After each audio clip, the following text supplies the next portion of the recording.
All right. Well, if you've been paying attention for the last 12 months or so, this guy has been on the absolute rise. It's Malachi Novosel. Malachi, how are you doing, man? I'm doing wonderful. How you doing, Blake? Doing very, very well. I have so much to ask you, to be completely honest. And we were just talking right before we turned on the cameras. And what better way to talk to you, or what a better time to talk to you than right now prior to your first title shot? I do want to ask you, headed into this, I mean, you're 10 fights in. Are you surprised that it kind of took this long almost in a way to get a title shot? Because some regional fighters, I mean, it takes 2 to 3 shots or 2 to 3 wins and they get that title shot. It's taken a little bit, but I think you've been deserving of one for a while now. I'm a little surprised, but also not too surprised. I like to fight, and I'll fight as often as I can. So I'm not too heartbroken about not getting a title shot earlier. It's whatever, man. Fighting's fighting. I just like to fight. I'll fight whenever, wherever. That is kind of the narrative around you. I don't know how much you're aware of it, but from the outside looking in, a lot of people look at Malachi as the anytime, anywhere guy in the state of Utah. I kind of want to ask you, from what I've heard, every time that a fight is approached to you, it's kind of just it's never really a there's not a lot of decision making behind it. It's just like, yeah, that sounds great. Let's do it. Is that like true? Is that kind of how you're approached, or how you approach it? Yeah, pretty much. I mean, Jeremy will come up and ask me, "Hey, do you want to fight?" And he'll give me the date, and I'll just quickly look at my my calendar, and oh, I don't have work that day. Yeah, let's do it. Or I can get work off. Let's do it. So I got to ask you, like, do you do research on these people before you fight them, or is it pretty much, I see them and I'm interested and you take that fight? Yeah, pretty much. I kind of just take the fights. Really, I don't do a ton of research on them because everybody's game plan kind of changes person to person. So I figure if you're strong in all areas of the fight, then you'll be pretty well off. So just keeping it pretty level. Ranked in the top five of welterweights and lightweights in the entire West Coast, which is a pretty unbelievable feat, especially at the age of 21. I mean, you've already got a ton of experience under your belt headed into this one. I think a lot of people are wondering, is this going to be, do you think, the last fight as an amateur? Do you think that you move up to pro, or do you want to stick around in the amateur ranks? I mean, it's only been 3 years, but you've been very consistent during that time. No, yeah, I would like to go pro, and that'd be really cool. But as always, I'd have to talk to Jeremy and see what his opinions are. I'm feeling compared to like my first fight, I'm feeling a ton more comfortable in the cage, and fighting's just a lot easier now than when I first started. And I know it hasn't been forever, but a couple 10 fights in, you definitely get more comfortable with it. You've taken some pretty short notice fights as of recent that's led you to this 3 fight win streak that you're currently on. Do you think that you would have taken the Tyler Daniel fight, which was on, I believe, less than 10 days? I think it was 8 days notice, if I remember correctly. Something Do like you think you would have taken that like early on in your amateur career a couple of years ago? that. Yeah, I think so. I don't if it was at like 155, I for sure 100% would have. Just because I was a little more, I don't know the word, like more nervous, I guess, about fighting when I was younger, because I hadn't gotten any street fights or anything. But I would say um, I'd be a little bit more nervous taking it so quickly with a first sure response, but I probably would have took it either way. Yeah. What got you started in fighting in the first place? I mean, you started fighting at 18 years old as soon as you were allowed to by the athletic commission. What got you started in this, and how long have you been doing it? So I'd been training since I was about 8, and that was mainly because when I was little, my dad joined the army, and once he deployed, I didn't have like brothers or anything to roughhouse with. So my mom was like, let's find you a sport, like every good kid should have. And I didn't like most sports like football or anything because you have to you rely on a team, and it could be you could be good, but your team could kind of suck, just stuff like that. And so we found MMA, and I ended up loving it from the start. And so then I started competing in it all the way through end years of elementary, junior high, high school, and just kind of stuck with it. You mentioned that your dad was in the military. Did you move around a lot when you were a younger kid? No, he's in the National Guard. So we stayed here, but he goes travels off all the time. So that being said, where did you kind of grow up training as a kid? I Yeah, don't assume you were at Jeremy's the entire time, right? I was at Jeremy's the entire time. Yeah, Wow. So you've been with him for what, 13 years? yeah, the whole That's time. that's unbelievable. What is that relationship like with Jeremy Horn because of that?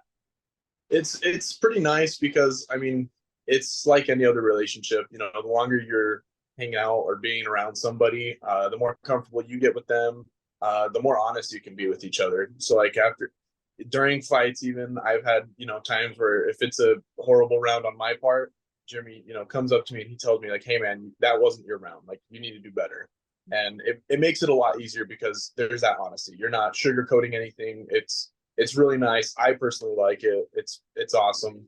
Him and Craig, they're always in my corners. I've been around them since I was little. They both know what I'm good at, what I'm not good at. So they always know where to pinpoint everything. Yeah, that actually brings up a kind of interesting point. I think every fighter is different. Some fighters like, and I mean, I think sometimes corners are so protective of their fighters that they don't even realize or they might be biased. Sometimes we have those mic'd up moments when you're watching the UFC and they'll say, "Hey, you won that round." It's like there's not a chance you won that round. You know what I mean? And Yeah. or for you, how nice is it to have someone who, isn't afraid to sugarcoat it? No, I like it not being sugarcoated. I think that's just kind of the way kind of the way that I've just grown up uh doing stuff. Everything. I mean, I work on like engines a lot and doing other, just other little hobbies here and there. And anytime I do it like with my dad or anyone of my friends, like it's easier to be straightforward with what you're saying. Like if you say like if you take a really roundabout way of saying, "Hey, this is broken," then you're gonna be kind of confused. I don't know if that's making sense, but No, it's it absolutely does. straightforward is a lot easier to understand, I think. So I do have to ask you, you might not know this, but I'm completely on this tangent. I didn't realize that you've been with that same gym your entire life. That's unbelievable. Are you like the longest tenured athlete out of that gym? Um, I I wouldn't say so. There's some people that go there. There's older fighters from there that they don't fight anymore. But they definitely, still go in and train. Like Craig, he was fighting before he was fighting when I was, little and training. So I'd imagine he's been going there longer. I know Mitch Brooks, he's been doing jujitsu probably longer than me, honestly. He says we're pretty equal, but I tell him all the time, like, no man, like you're definitely beating me. So there's definitely a couple more people that are longer than me. You've kind of been exposed to this sport for a lot longer than a lot of these people that you're making that walk. Do you attribute your success to just being in the sport longer? Yeah, I would say yeah, for the most part. I mean, that you growing up, we'd be, the team would be like, hey, there's a competition on, whatever day. We got X amount of people competing. It'd be cooler if we could get even more people coming out and competing. And it was just jujitsu tournaments, but stuff like that. It gets the team building, you know, team building going, and you get more comfortable competing and doing stuff. So I think it definitely helps. Yeah. And did you ever think to yourself when you were doing these jujitsu tournaments as a young kid, like, did you ever think like, I do want to take a fight someday. I do want to, make that walk, whether it was Showdown back in the day or a Steelfish show. Did you ever think that you would be making that walk for a similar promotion? Yeah, I would me and my dad, so we'd go do a lot of tournaments and sometimes even out of state ones. And I just remember like, if you'd be winning it and you'd be like, wow, this is really fun. But like the moment you lose, like your mind goes to like, man, if I could have punched him though, that would have been a different story. And I wrestled in high school too, and so that was the same mentality. It's like if you ever lost, it was always, well, I could have punched you. So Kind of on the same track as being at that gym. There's a lot of pros there. There's a lot of, high quality names. Sean O'Connell is there. Obviously, Jeremy Horn is there. Some really highly respected names worldwide. Are they in your ear to go pro? And were they kind of the ones that kind of led you to that decision? Or have you been on this plan for a while? Have they been saying, hey, you're ready to go? Not so much. I mean, there's obviously like in training and stuff, like when we're going live, everyone's saying like, "Oh, dude, you're feeling really strong," here and here. They're telling me like, what I'm doing good at. Uh, all I ever really get asked is, "Hey, man, are you fighting this weekend?" Because that's like the big question. Everyone always asks me that, and I'm like, "Oh no, sadly no, in 2 weeks or whatever, right?" But no, being pro, it's just one of those things that it'd be a lot of fun. I like to fight. I don't want to stay amateur forever, so going pro would be really cool. I'd like that. You mentioned saying like, oh, sadly, I'm not fighting this week. And I think a lot of fighters do share that sentiment of like they like to be in the fight. But then you also hear the other side of the coin of like, one of the notable names is like a GSP who's been on the record many times saying like, I don't like going out there fighting. I'm good at it. And, it's how I make a living, but I don't enjoy it. For you, is fighting fun, or do you get like a crippling anxiety of any extent when you're in the back? Like, what is that like for you personally? Yeah, no, I find it just a lot of fun. Win or lose, I mean, it's a fun sport. I grew up doing all the time. I like to roughhouse. I like to play rough with everybody. So I just find it fun.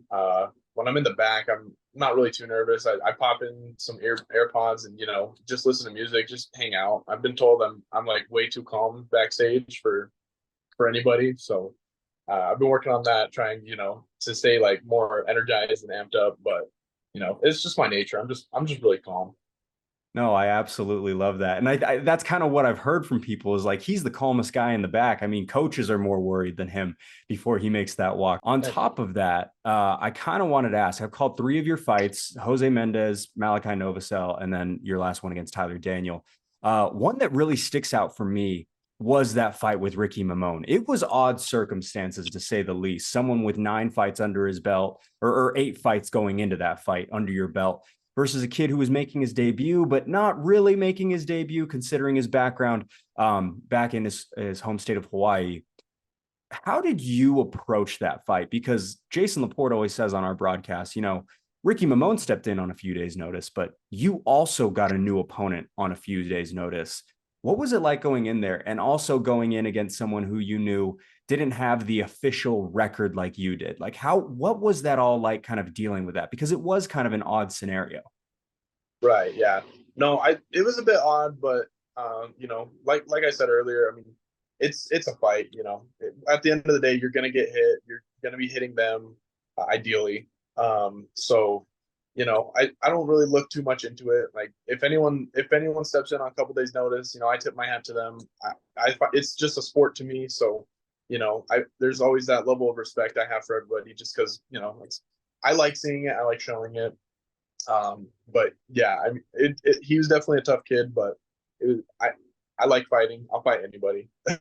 I do have to ask you, and this is your podcast, and I really do want to, build you up. I do have to ask because I'm just so curious. Like, there was one punch that he did land that was like, oh my gosh, that probably would have slept 99% of people. He landed it pretty cleanly. What did that feel like? And was that one of the hardest you've ever been hit? I'd say definitely probably one of the hardest I've ever been hit. The kid can throw. He threw out some heavy punches, and I definitely didn't like it, but it's a fight. You gotta just take the punches and move on. But yeah, no, I tip my hat to him. He threw some strong punches. I'm sorry I'm staying on this topic. It really was just a fascinating matchup between you two, considering everything that was going into it. Were you surprised by it? And I think Jason kind of asked you this after the fight, but now that the dust is settled, were you surprised by like, oh my gosh, like this kid can box? No, Jeremy had told me like a couple like a day or two before. He was like, "Hey, this kid does a lot of like kickboxing, so if you feel confident, stand up. If you don't feel like you're landing any of the strikes, take him down. So I knew he was going to be like a boxer, kickboxer, stand up guy. But yeah, I didn't think he'd hit that hard.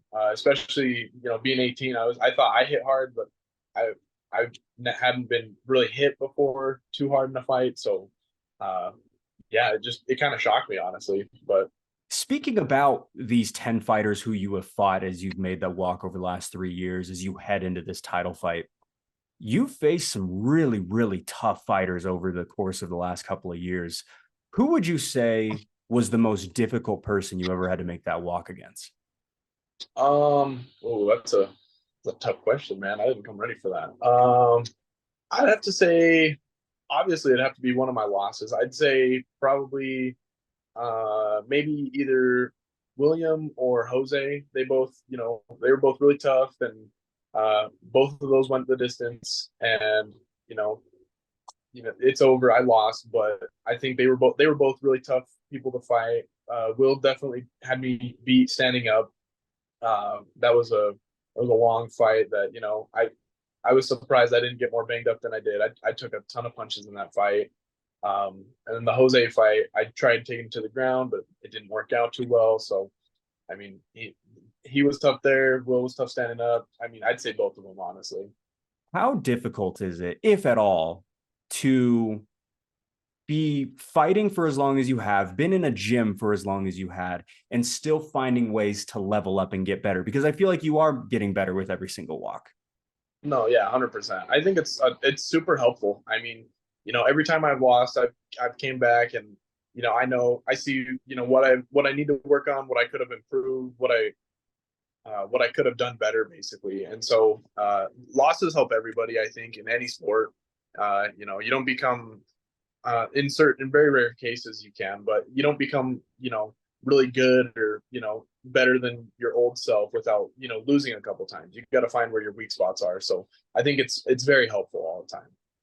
What would you say, and this is the last question from me actually, is what would you say has been the most rewarding part of these first 3 years as an amateur, as it looks like it is kind of the end of an era almost? Yeah, I would say the most rewarding thing is like uh, I'm a sucker for like water and like swimming. I don't get to do it a whole ton, especially like in Utah. It's always cold. You don't get to go to lakes. When you do, it's hot. But I love like going after like even winning or losing. I just love going to a pool and just diving in. There's no better feeling than that. Like the same night of the fight, couple bruises, couple scratches. They'll kind of sting, but nothing beats that. Just that first dive in the really cold water. I love it. It's a good feeling. That's interesting. Wait, where do you go? Do you go to like a gym? Do you like jump out in a dark lake? Like where do you go? No, a lot of times I'll just we'll talk. I'll have my mom help me out with this, but we'll call hotels and just ask them like, hey, can we go swimming in your pool? And it's worked out a couple times. That one time that I remember was like in Price. We got a ton of McDonald's and just a bunch of food, shakes, all sorts of just splurging, and we dove in the water and we were having fun in that pool. So stuff like that, just little wins. Oh man, I said that was going to be my last question, but I would be remiss if I didn't mention this. When you were weighing in against, I believe it was, you had so many quick fights back to back. It was Tyler Daniel, and your mom was standing next to me, and she was just cracking me up how much of a huge fan she is of you. And your whole family erupts every time that something good happens for you in that cage. I just got to ask you, last question for me. How meaningful is it to have the strong support of the Novosel family behind you?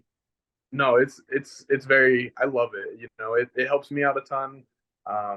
They help me through like before the fights, after the fights. They do everything with me. I got my two friends, Jonathan and Scotty. They basically live with me. I mean, those two are my best friends, but they're like brothers to me now. So having that support system, it helps me a ton. Realize like why I'm doing this. Why I like doing it as I'm, getting ready for fights, going on runs, doing extra work. I like sometimes I'll have family members that are like, hey, let me come with. And so like stuff like that helps. It almost feels like something out of a movie. Well, without a doubt, one of the most exciting fighters on the entire West Coast. He gets the chance to win his first belt as an amateur in just a couple of weeks at the Maverick Center. Malachi Novosel, thank you so much for the time, man. Awesome. Thank you, Blake.